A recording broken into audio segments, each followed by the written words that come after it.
Because becoming better prepared involves so much, sometimes we can forget about certain things and put them on the back burner. We tend to get pulled down one rabbit hole or another, and we'll lose focus on what's the most important. And sometimes we don't even think about these at all. This is especially true if you're a new prepper, but even those of us that have been doing this for a while tend to get a little lazy from time to time. And that's what I want to go over today. These fundamental preparedness supplies that are really important to have regardless what happens. And while it's important to have the supplies I'll be talking about today, it's also important to not stretch yourself too thin by making unnecessary purchases. So later on in this video, I'm going to be going over some things that we shouldn't be wasting our prepping money on. Now, the first one I've got on this list is water storage. And while water storage isn't necessarily something people forget about, the amount of water storage is. It's really hard to store enough water for you and your family for an extended period of time because it takes up so much space. So people tend to either forget about it, put it on the back burner, or just not even think about it. But water is really important. Without water, everything else you have is basically pointless, because if you have to go a few days or a week and you don't have any water, you're going to be in dire straits. So water is one of those things that people, one, tend to take for granted because it's always coming out of their faucet. And two, they don't store enough of it. We underestimate how much we're actually going to have to use. So water storage is one of those things that, yes, everybody thinks about water storage, but the amount of water storage is something that a lot of people forget about. And if you don't have the room to store enough water for you and your family, it's also important to think about water filtration and where you're going to find water if you do need it. So ideally, we'd want to store as much water as we possibly can, but you also need to think about your other options as far as cleaning drinking water and finding drinking water. Number 2 here on the list is fire starters. Back in the day when newspapers were a thing, you could take, 10 pounds of newspaper, stuff it under a big log, and light that, and then just keep stuffing more and more newspaper until the fire was finally lit. These days, newspapers are far and few between, and on top of that, that's really not the best option anyway. So learning about different fire starters, learning how to actually build a fire to get it to light in the quickest amount of time without using all of your resources. There's 100 different ways to start fires. You've got the dryer lint, you've got Vaseline and cotton balls, you've got the pre-made fire starters that you can buy, you've got jute twine. You've got the ferro rods. I mean, a lot of different ways to start a fire, but it's important that one, you know how to use a few of these different methods, and two, that you actually practice this and learn this and understand what you're in for, because a disaster situation is not the time for learning. Right now is the time to learn how to build a fire, what is going to work best for you, how much of the resources are you going to need. All of these different things are things that we should be learning now and not wait till a disaster strikes and then try to figure that situation out then. Number 3 I've got here, which is overlooked quite a bit, and this is good shoes. We talk about bugging out all the time. We talk about how much we might be working in some sort of emergency or disaster situation. If it's a tornado or hurricane, we might be doing cleanup and all sorts of other things. If it's a bigger event, we might be bugging out. We might be walking. There might be situations where we're trying to get home from work, a get home situation where we're going to need to be walking, and we are wearing, maybe you work in a cubicle or an office building, you're going to be wearing your dress shoes or your high heels. Those are not ideal for walking long distances. So you would need to have really good shoes, hiking boots, tennis shoes, comfortable shoes that are going to last, comfortable shoes that are not going to cause blisters and not going to cause pain and make a bad situation even worse. That's the main thing with everything that I'm talking about today, is making sure that a bad situation isn't made worse because you're unprepared for those. Number 4 here on the list is entertainment. And this isn't necessarily a survival supply, but this is something I think is very important and something people don't think about, because when you're thinking about an emergency or disaster, you're thinking about, what do I need to survive? How much food do I need? How much water do I need? But entertainment is absolutely an important one, especially if you have children. Board games, books, things like that can ways to recharge cell phones and tablets. Those things right there, while they may not be that survival item, quote unquote, they will help you maintain your sanity. If you have kids, you know exactly what I'm talking about. But even on a personal level, if it is a power outage, if there is, really nothing to be done other than wait, you've got everything taken care of, you're going to be sitting there, and if you don't have something to do, your mind is going to start racing.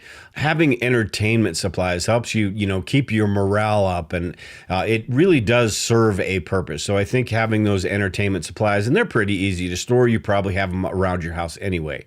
All right, number 5 here I've got on the list is camping supplies. And even if you don't plan on going out into the wilderness, even if you are not a camper at all, when you think about camping supplies, those are survival supplies.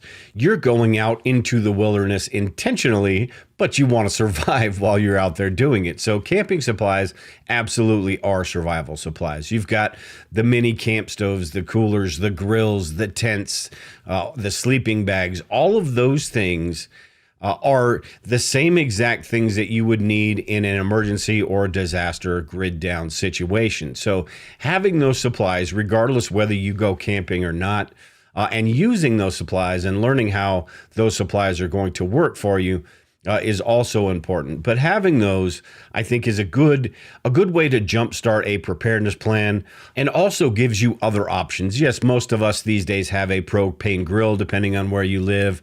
But if you have a little Coleman stove or a little camp stove, a little rocket stove, things like that will give you different options in different situations, just make everything a whole lot easier. So I think camping supplies are one of those things that don't get talked about a lot, but are definitely something to consider as far as adding to your preparedness supplies. Number 6 on the list here is solar lights. Now, in preparedness, there are rechargeable batteries, there are solar power devices, just a million different things you can think of. But something that doesn't get talked about very often are the lights around your yard, the ones that go down your walkway, the lights that you can attach to the outside of your garage, whether they're motion activated or not. Those lights, some of them that stake in the ground, you can grab those up and you can use those as a light source at night inside your home. You stick them out during the day, let them recharge, and then at night you've got a little bit of emergency light. Now, I think you should also have other options as well, but these are sort of one of those supplies that it's a why not? Put a few out in your yard to look pretty in your yard, and in an emergency, you have those ready and available to you if you need them. Number 7 here on the list, and this is a pretty important one. Manual appliances. Think about, when we talk about preparedness, we talk about canned goods. And if you have an electric can opener, that's fantastic. But in a grid down situation, what are you going to do with that electric can opener?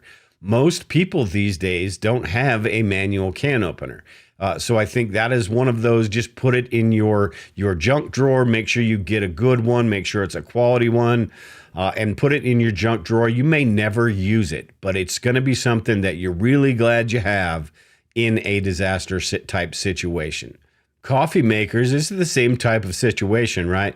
If it's a short-term day or two power outage, having a percolator or something where you can manually make some coffee and you don't have to worry about plugging in the coffee maker is going to help you out, get your day started. That some people, and myself included, a coffee is almost a necessity. So having those manual appliances, having paper plates and things like that, so where you don't have to wash dishes and use the water you have.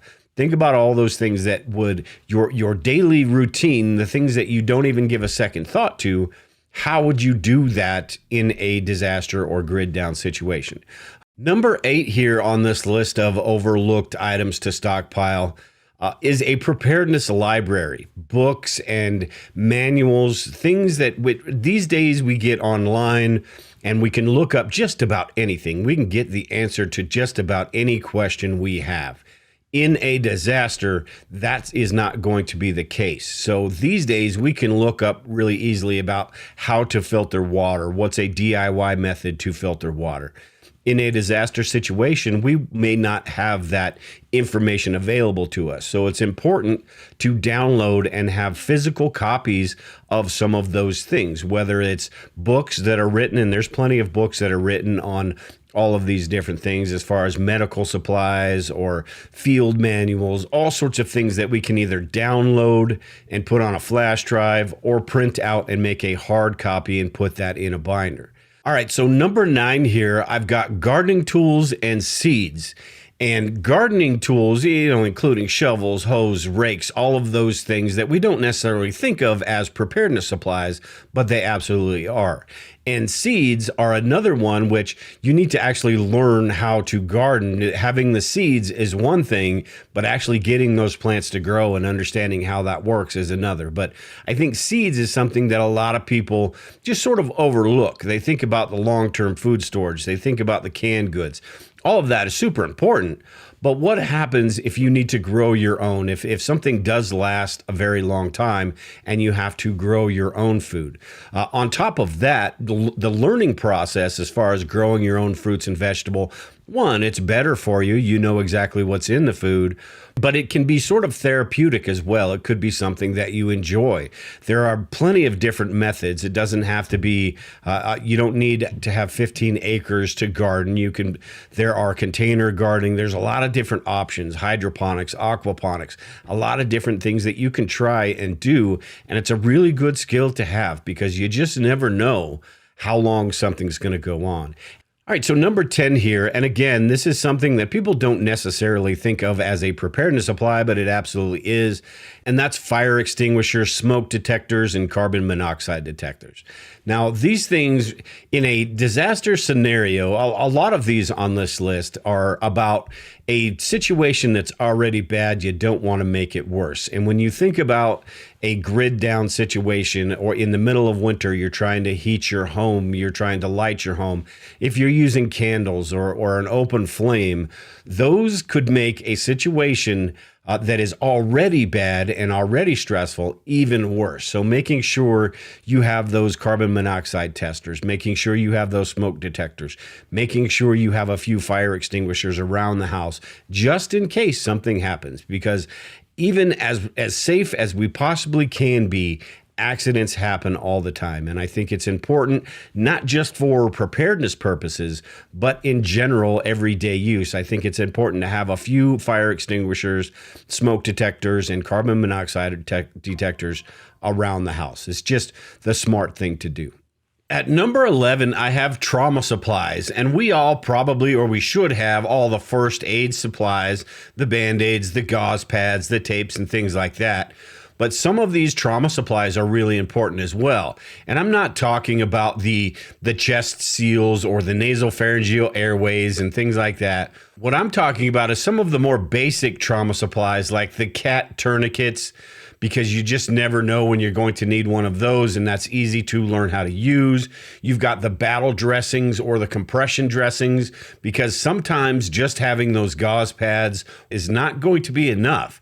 In a situation where hospitals might be unavailable, you need to have the supplies to get these larger injuries taken care of by yourself. You've got the quick clot dressings and even the rolled gauze for wounds that are going to require you to stop the bleeding really quickly, and the outside help is not going to be available. So trauma supplies are something, yes, most of us know we need the first aid supplies, the basic first aid supplies, and even the medications. But a lot of people forget about some of these larger injury supplies, these trauma supplies. Number 12 on the list here, I have hygiene supplies, and hygiene supplies are one of those things that gets overlooked quite a bit. Toothpaste and deodorant not going to save your life, but in a situation, something that's extended for a few days or even a few weeks, hygiene and keeping things clean is going to be really important, from cleaning your counters to removing trash. Anything that we can do to mitigate the chances of somebody in the family or the group getting sick is going to be a huge issue, because the last thing you want, on top of everything else that's going on, having somebody or a group of people get sick. And not only do you have to take care of the situation around you, you have to take care of them as well. So hygiene products, feminine hygiene products, are really important as well. All of these hygiene products are something that tends to get forgotten about because we go through them and we buy them on a daily basis, but we forget to kind of get a little bit extra every once in a while and stockpile some of these. So it's important to stockpile these hygiene supplies, the cleaners and things like that. Keeping everything clean and everyone healthy and safe is going to be really important in just about any disaster or emergency type situation. Now, along with all of these supplies that people don't really think about or forget about, it's also important to remember there are a lot of things that we spend money on that could probably be better spent in other areas when it comes to preparedness. I've got a video that goes through some of the items that we should stop wasting our prepping money on and focus on what's truly important. If you're interested in that, make sure and watch this video here and leave a comment below and let everyone else know what you would add to this list that I've got here today. Take care and prepare, everyone. We'll talk to you all later.